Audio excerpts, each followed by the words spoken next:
have said many times, and I say with all sincerity, that Greg draws the definitive Spawn, not me.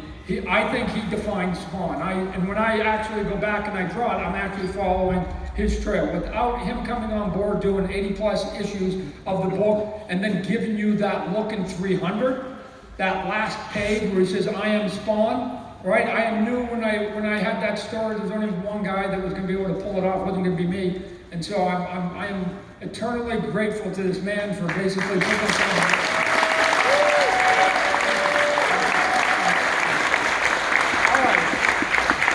Down here, I've got some good people in no particular order, so again, it doesn't mean how I bring them up is how I love them or whatever else. I've got, right here, I got Jonathan Galapian. Jonathan Galapian did a bunch of work on Greg's stuff, and in that deadline of 300 and 301, he is a godsend right here. So this man basically pulled my fire out of the bacon, my bacon out of the fire. So Jonathan Galapian, come on up. I appreciate it.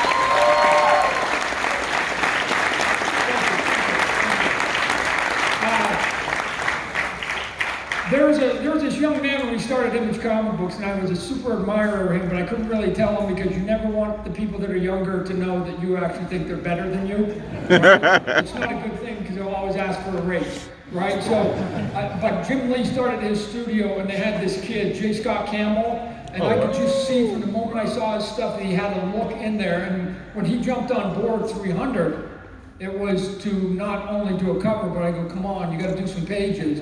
And he hadn't done any pages for a long time.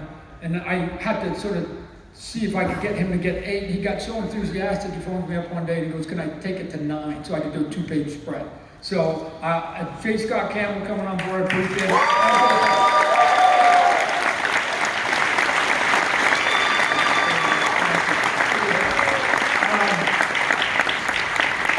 He's not going to like it, but it's going to make them old maybe, but I used to collect the books of this next man coming up here, and to me, I was less impressed at times about the perfect superhero comic books as I was about people who tried to do something different.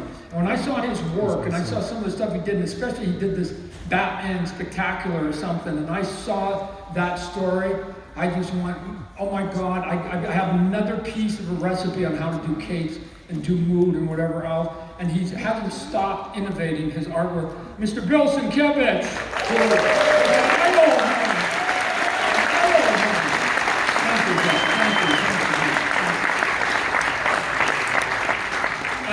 Every now and then you're going out and you gotta, look, it takes a lot of people to get it across the finish line. You have to find talent. And you have to find them sometimes if you can't afford or they're on the X-Men or whatever, you have to find young, good talent. And the young good talent, you have to hope that you're finding diamonds in the rough, right? And so I had the great pleasure to find this young kid early and give him some work, and then and I've had a handful of these kids that all of a sudden you step back and you see them 10 years later and you go, wow, you are magnificent, and you way surpassed anything that I could ever sort of think that I could even do myself. So Mr. Clayton Crane, we've been working on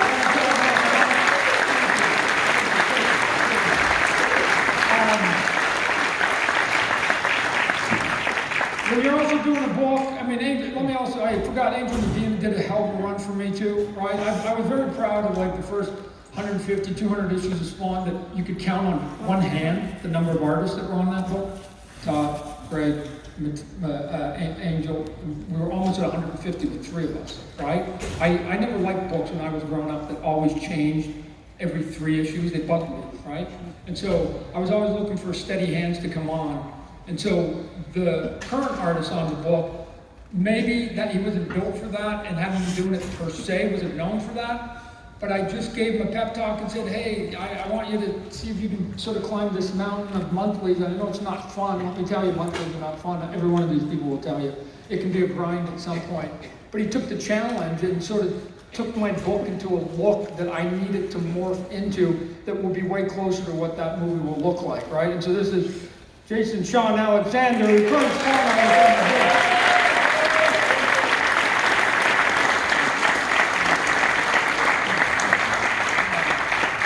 Scott Snyder is here. Scott Snyder is supposed to show up a little bit later, but he came in and pitched in.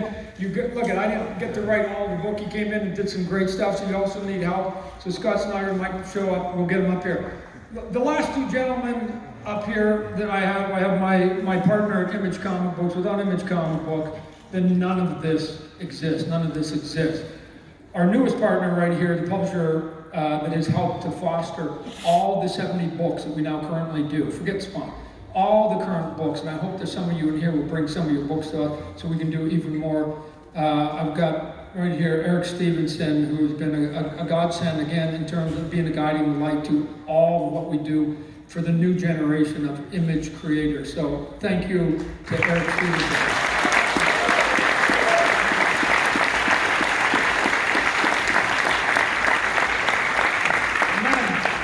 Last but not least, but you know, again, dear to my heart, like Greg, who gave me so much of his life, I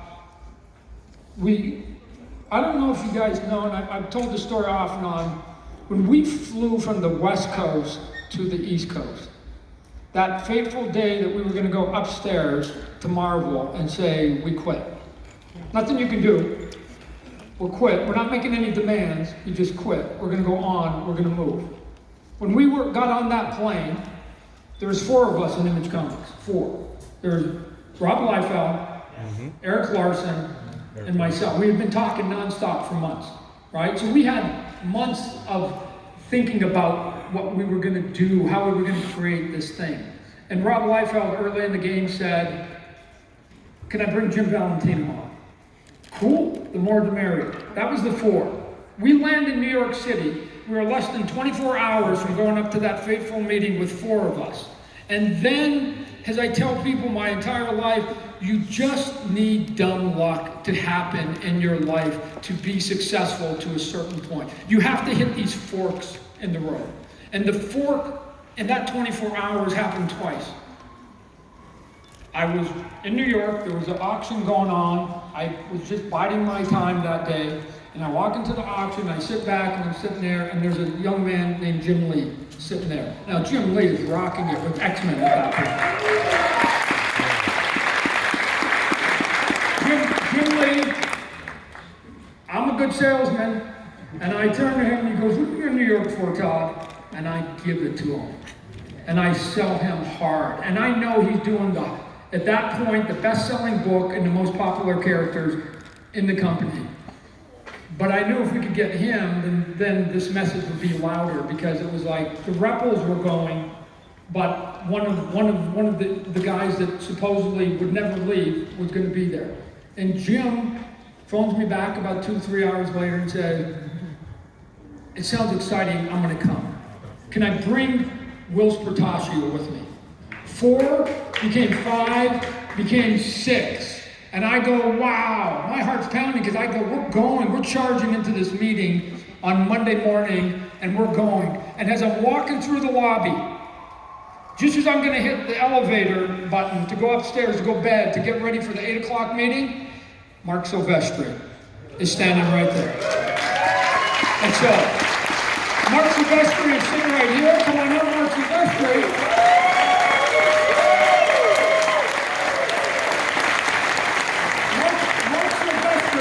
It must have been about 11:30 at night, and he was hammered. And he goes, Todd, what are you doing here? And I sold him as hard as I could, just like Jim. Wow, after about a half an hour, he went, good. When do I have to make my decision? It's midnight now. When do I have to make my decision? I go, we're going up at 8. I need your answer by 7 in the morning. And he says, so I've got to decide whether I'm going to shift my entire career as I sleep tonight. And the answer was yes. Now, I don't know how he got there, but the golden moment was at 7. So it was the best drunk decision you ever made instead of getting a so at 7 in the morning, he phones me and says, I'm in. And we become the 7. And that day, Jim Lee and Rob Liefeld and myself, along with my wife and my little baby, we go up, and that's the day that Image, in my mind, begins, 1991. And so he represents to me why we're even standing here. Is that here's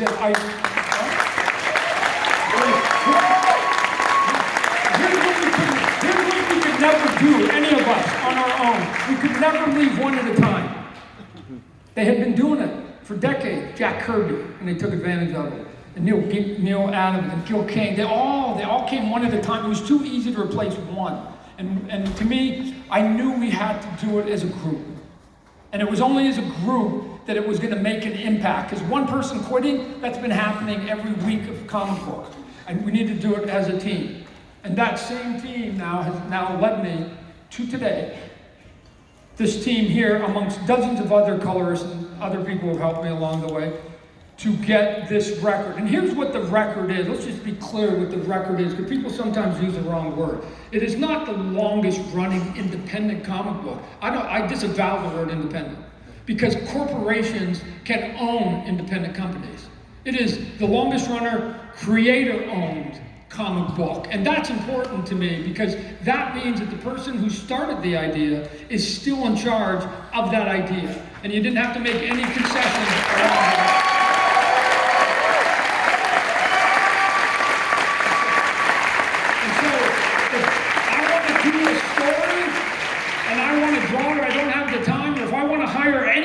Good people up here at any time and do anything, it's my prerogative. I have to ask no permission. When people say to me, how did you get this book as far as you did? I've been doing a lot of interviews. How did you do it so far? It was easy, ladies and gentlemen. I don't even feel like I'm even catching my breath at this point. I'm still got a lot, because I deal with so many things in my life, with corporations and with lawyers and with people, that at the end of the day, the creative breath of fresh air for me is my book. And I don't have to ask anybody's permission. I get to turn to Spawn, this book, and I get to go, I don't have to get approval from anybody on this planet other than me. And it's good for my personal soul. This is just how I'm wired. I need this Spawn book in my life. So 301 may seem like a long thing for you, but if I didn't have it for those 27 years, I probably would be crazy at this point. I need some sanity, and Spawn is my sanity. And these good people up here took a part of their life to help me keep my sanity, and I am thankful to all of them. So this award, and that was a long preamble, this award is built on the backs of all these people, so I want this to be a team award.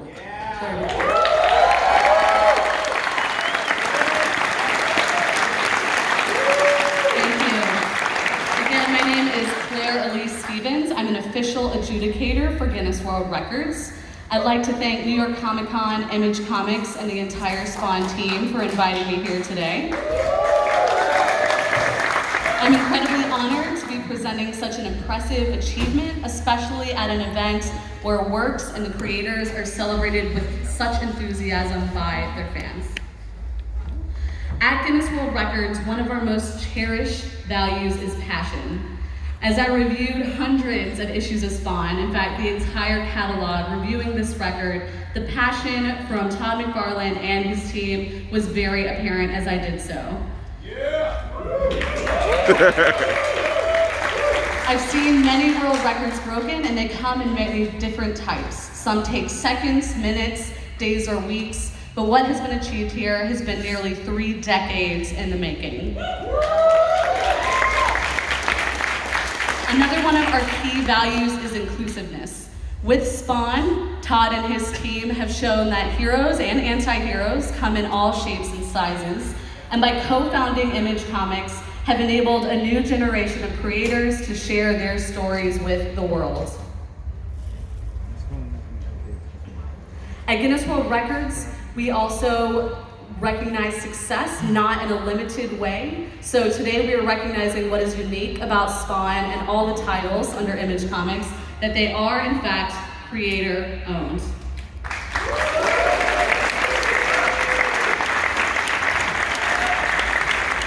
Today we recognize the years of work and persistence that have entertained and inspired fans since Spawn #1 in 1992.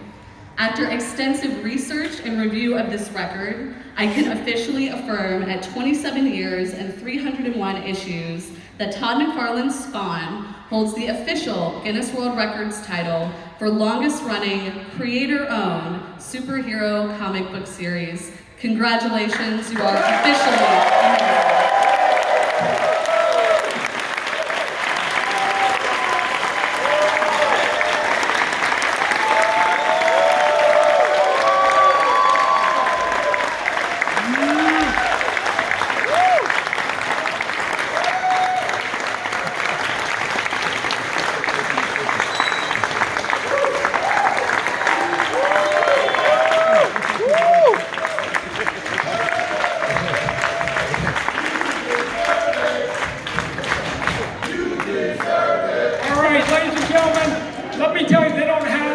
Of these that I can hand out to all these great people. So what I will do is give them an early gift. In 3 days, the record you will be able to buy.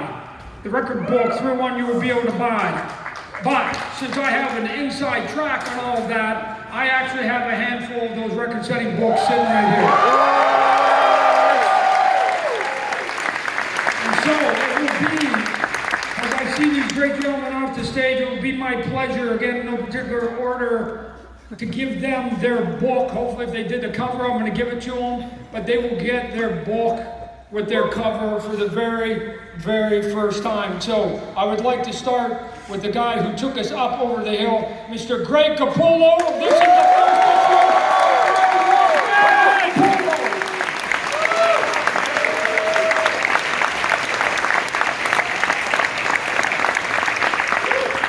Jason, Sean, Alexander.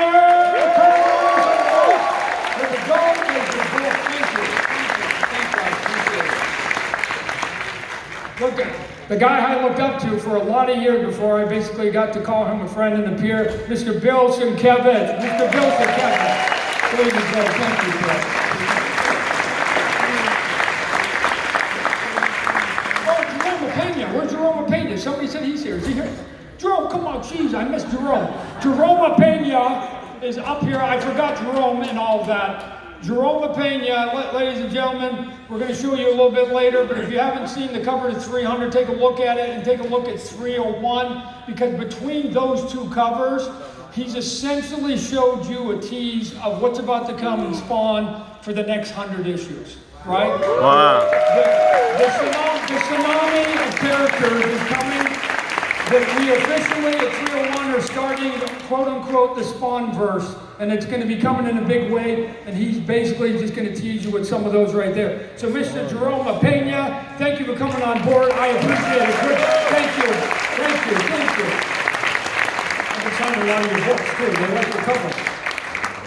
We've got a cover here from a guy, not only did he do 300, but he did 301, Mr. J. Scott Campbell.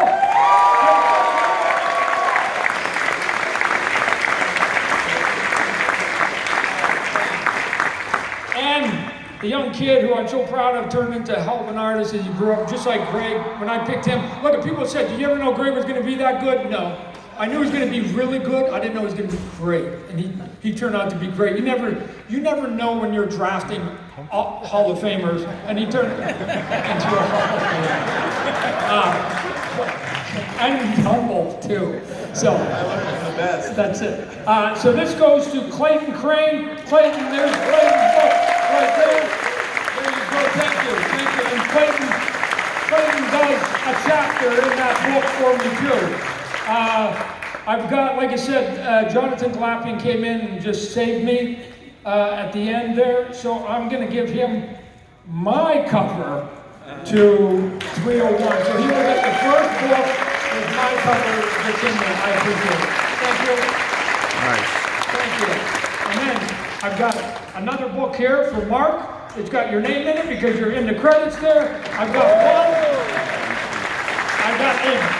a Virgin Scott Campbell cover for Eric Stevenson. There you go. And did I miss anybody? No, I didn't miss anybody. You know what? Thank you for your award. I'm going to give you something. You gave me something. Oh, wow. This is Alex Ross's cover. Wow. Alex Ross did a hell of a job on this one. Alex Ross, just so you guys know, Alex Ross did a cover for me on issue 100. and he was obligated. 200 issues later, he's still doing his thing, and he said, "Sure, I'll jump on the machine, Todd." So I'll trade you that, you trade me that, and we'll get to our panel. Here we go. Everybody, bring up your books. Hold up your books. Hold up your books. I want to see all the books in one shot. Their cameras again.